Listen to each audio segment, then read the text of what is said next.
Chapitre 2. Ainsi furent achevés les cieux et la terre, et toute leur armée.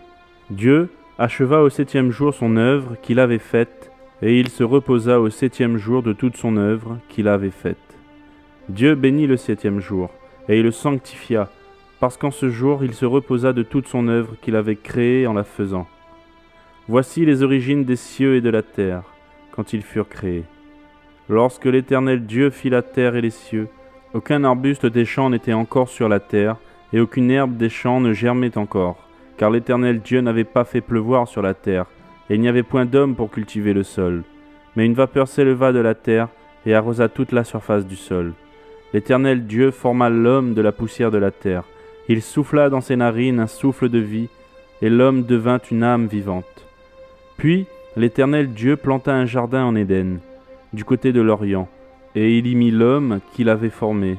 L'Éternel Dieu fit pousser du sol des arbres de toute espèce, agréables à voir et bons à manger, et l'arbre de la vie au milieu du jardin, et l'arbre de la connaissance du bien et du mal. Un fleuve sortait d'Éden pour arroser le jardin, et de là il se divisait en 4 bras. Le nom du premier est Pichon. C'est celui qui entoure tout le pays de Havila où se trouve l'or. L'or de ce pays est pur. On y trouve aussi le bdélium et la pierre d'onyx. Le nom du second fleuve est Gihon. C'est celui qui entoure tout le pays de Cush. Le nom du troisième est Hiddekel. C'est celui qui coule à l'orient de la Syrie. Le 4e fleuve, c'est l'Euphrate. L'Éternel Dieu prit l'homme et le plaça dans le jardin d'Éden pour le cultiver et pour le garder. L'Éternel Dieu donna cet ordre à l'homme.